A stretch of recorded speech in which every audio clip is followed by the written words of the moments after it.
더불어민주당이 내년 4월 보궐선거에서 서울 부산시장 후보를 내기 위한 전당원 투표에 돌입했습니다.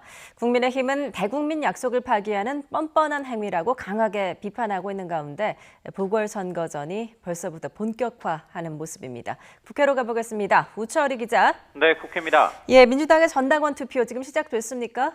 네, 오늘 오전 10시부터 온라인 전 당원 투표가 진행되고 있습니다. 이번 투표는 민주당 내부 규율인 당헌을 바꿔 내년 4월에 치러지는 서울 부산시장 보궐선거에 후보를 내기 위한 겁니다. 민주당 소속으로 당선된 박원순 전 서울시장과 오거돈 전 부산시장이 성추행 의혹 끝에 결국 임기를 채우지 못하게 됐죠. 당헌 96조 2항에는 당 소속 선출직 공직자가 부정부패 사건 등 중대한 잘못으로 그 직위를 상실해 재보궐선거를 치르게 되면 해당 선거구에 후보자를 추천하지 않는다고 규정하고 있습니다.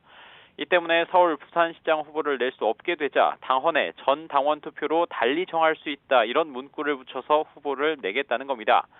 이낙연 대표는 이틀 전 의원총회에서 민주당 소속 두 전직 시장의 잘못으로 시정 공백을 초래하고 보궐선거를 치르게 돼 국민께 사과드린다면서 후보 공천을 공식화했습니다. 집권 여당이자 공당으로서 후보를 내지 않는 것만이 책임 있는 선택이 아니고 오히려 공천을 통해 시민의 심판을 받는 게 도리라는 판단에 이르렀다는 겁니다. 민주당 내부에서는 서울 부산시장 후보를 공천해야 한다는 의견이 지배적인 만큼 투표가 찬성 통과될 거란 전망이 우세합니다. 투표는 내일 저녁 6시까지 진행되고 결과는 모레인 월요일에 열리는 최고위원회의를 통해 발표될 것으로 예상됩니다. 투표 결과가 주목이 되는데 지금 국민의힘의 반발이 만만치가 않다고요?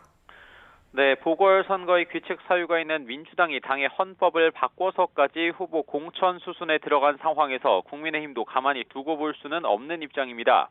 김종인 비대위원장은 대국민 약속 파기라고 맹비난했고 주호영 원내대표는 전 당원 투표의 결과는 뻔하다면서 천벌을 받을 것이다. 너무나 후안무치하다면서 후보를 내지 않는 것이 사죄하는 길이라고 강조했습니다.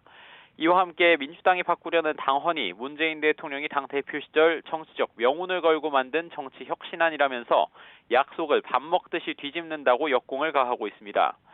민주당이 당헌까지 바꿔서 후보를 내려는 이유, 국민의힘이 극렬하게 저항하는 이유 모두 그만큼 서울 부산시장 보궐선거가 중요하기 때문입니다. 대한민국의 수도와 제2도시의 수장을 뽑는 단순한 의미를 넘어 2년 뒤에 있을 대통령 선거의 향방을 가늠하는 큰 의미를 갖기에 양당 모두 결코 물러설 수 없는 선거입니다. 벌써부터 자천타천으로 후보들 하마평이 나오고 있고 국민의힘은 경선 규칙 마련에 들어간 가운데 어제 부산을 시작으로 시민들의 의견 청취까지 나서는 등 분위기 띄우기에 나섰습니다. 내년 4월 보궐선거까지 이제 6개월도 채 남지 않았는데 하루하루 지날수록 민주당과 국민의힘의 힘겨루기 또 당내에서 후보들 간의 경쟁이 치열해질 전망입니다. 지금까지 국회에서 YTN 우철입니다.